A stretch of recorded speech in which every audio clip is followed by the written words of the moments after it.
Hi, welcome to video 4.4a, Introduction to First Fundamental Theorem of Calculus. This is extremely simple. Okay, so out of the book, if we look out of the book right now, First Fundamental Theorem of Calculus tells you if a function f is continuous on the closed interval from a to b, and capital F is the antiderivative of little f. So the integral of little f is big F of x. And on the interval from a to b, then the integral from a to b of little f of x dx equals whatever you get as an integral, and then you evaluated at the top number minus you evaluated at the bottom number. The proof is ridiculous. We're not going to get into that, but just to give you a quick example here, if you integrate x squared minus 3, you get x cubed over 3 minus 3x. You're going to evaluate that. I prefer to have a straight line here from 1 to 2.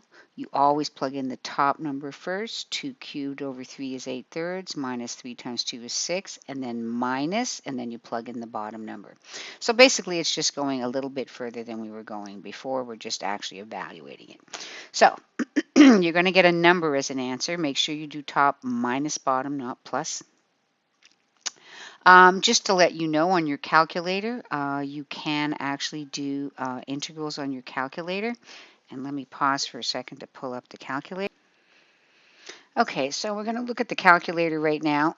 In our nice little template, we have both the indefinite integral and the definite integral. The definite integral is what we're just talking about now, where there's going to be a number at the top and bottom. So for example, if you did the integral of, say, x squared, and it'll automatically say dx, you're going to get, of course, I'm not in the right mode.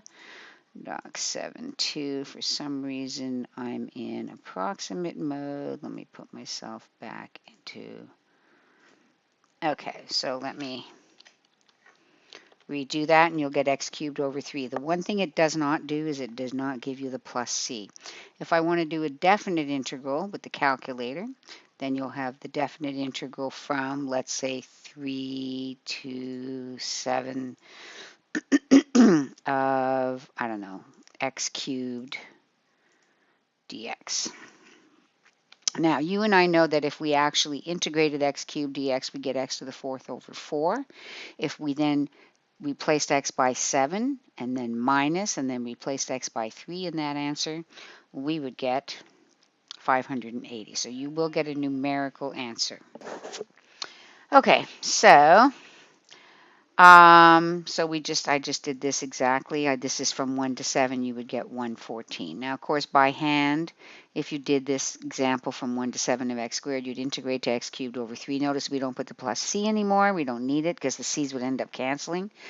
And then from 1 to 7, plug in the top, minus, plug in the bottom, and you would get that answer. Don't worry about the area thing right now. We'll come back to that later. Okay, so here's number 8, integral from 2 to 5 of negative 3v plus 4 dv. So first we're going to integrate. We get negative 3v squared over 2 plus 4v. We're integrating that from 2 to 5, so this means evaluated from 2 to 5. You're going to plug in the top number, which is 5 first, so you're going to get negative 3/2 times 5 squared plus 4 times 5, and then minus, and then you're going to plug in the 2. Now be careful, you will need these parentheses because you will be subtracting, you'll be distributing that negative. Okay? And again, if you wanted to, you could do it on the calculator. You could do second 7, you could approach it that way. I think it's just easier to use the template. I'm not even going to say that. Okay. All right, so just use the template to do that, and you'll get the actual answer if you do that. Okay, here's another one. So you have the square root of 2 over x. So the first thing I would do is break that up into root 2 over root x, and then rewrite that as root 2 times x to the negative 1/2. So once you do that, then you can pull that root 2 on the outside. The over root x becomes x to the negative 1/2 on top. We're now going to integrate the x to the negative 1/2. We'll get x to the 1/2 over 1/2, which is times 2, and that's going to be from 1 to 8. Now here's a nifty little trick. You can roll that 2 outside here and just evaluate root x from 1 to 8 rather than 2 root x from 1 to 8. Again, plug in the top number first, then the bottom number. Simplify. In this case, I multiplied through, and you get an answer of 8 minus 2 root 2. And over here, remember there's no product rule. Remember also you cannot take the integral of the first factor times the integral of the second factor. That does not work. So you actually have to multiply through.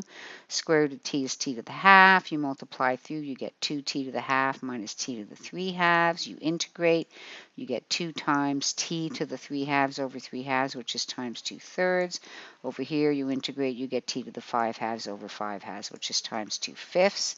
And we're evaluating that from 0 to 2. So we plug in the 2 first.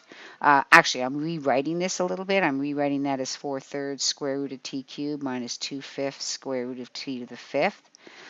And now I'm going to plug in the 2 and here, and then minus, and then in parentheses, I'm going to replace them both by the lower limit of integration, which is 0, and blah, blah, blah, blah, blah. You'll get 16 root 2 over 15. Here's number 22. Did that on the next page too. Never mind. So again, there's no quotient rule, so we have to split it up. So we're going to pull the 1/2 on the outside, and then we're going to split x over x to the 1/3 minus x squared over x to the 1/3. Simplify those. Integrate. That'll be x to the 5/3 over 5/3 minus x to the 8/3 over 8/3. And now we're replacing, again, we're evaluating it from -8 to -1. So it's always the top number, whether it's bigger or smaller, makes no difference, minus, and then the bottom number. And that's a lot of calculations over here, blah, blah, blah, blah, blah, and it gives a certain number. And